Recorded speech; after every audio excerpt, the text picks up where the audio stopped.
Monica, always good to have you there in our Asia Business Hub. Thank you, Monica Miller in Singapore. Thanks.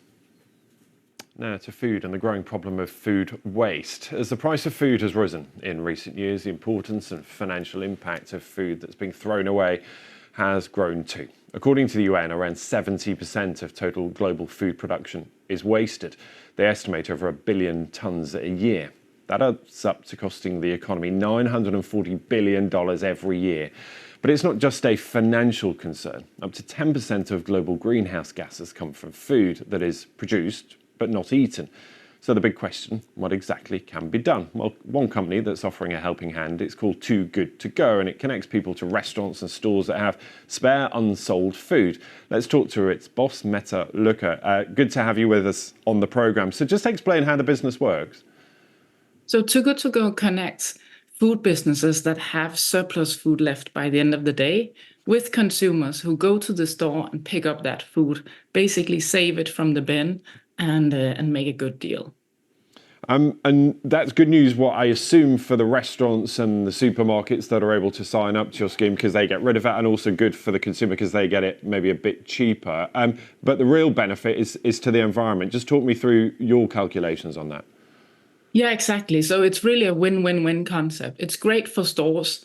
They get to save the food. It becomes an important part of their ESG efforts. It's great for the consumers too. You get to save the food. There's an element of surprise in the concept, and there's a good deal to be made. And it's great for the planet. Almost 10% of all greenhouse gas emissions come from food that is wasted. So we waste globally about 40% of all the food produced. So it's a massive contributor. In fact, if food waste was a country, it would be the third biggest emitter of greenhouse gas emissions. Wow, it's an astonishing statistic, isn't it?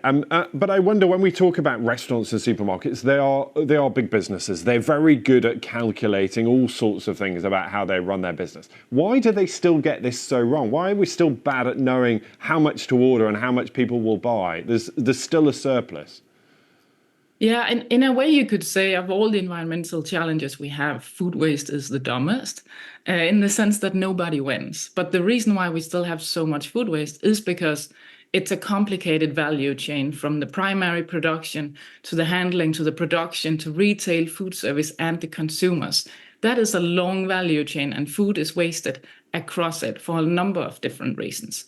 So although the stores are very incentivized to reduce their food waste, it's still not possible for them ever to accurate correctly exactly what's going to sell out during the day. So there will always be some food left. And that's what Too Good To Go really aims to help them rescue.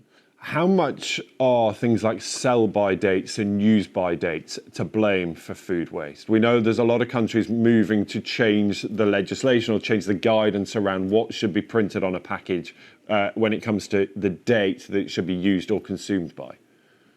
There's definitely a massive confusion around the date labeling we have. So we have use by and best before dates in most countries. And 50% of consumers in Europe, for example, don't really understand the difference.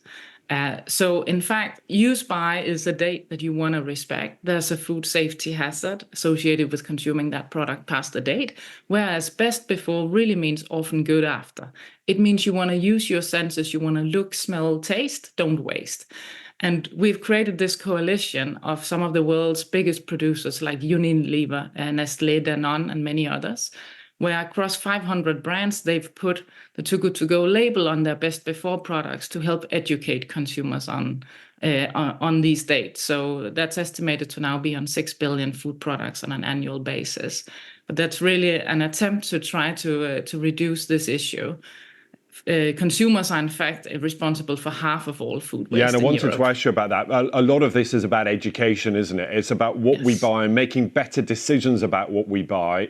Maybe buying smaller quantities more regularly rather than one big, maybe weekly shop that then goes to waste if we don't use it. That is definitely a good tip. Another tip is to have some go-to recipes that you can use at home for whatever is left in the bin or in the fridge, sorry, so that it doesn't end up in the bin. the date labeling is a really important one.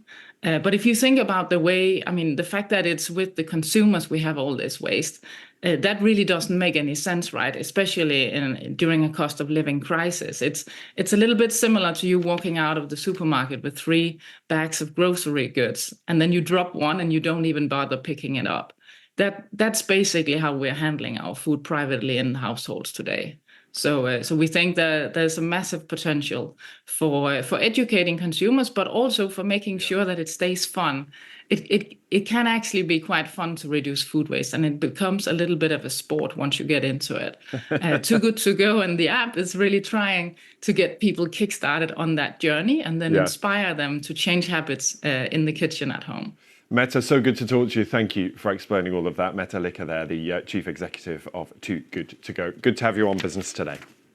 Now, just a reminder, this hour of our breaking news. News coming to us that the Iranian president is now confirmed to have been killed. President Ibrahim Raisi, along with his foreign minister, whilst travelling in a helicopter in the northwest of the country.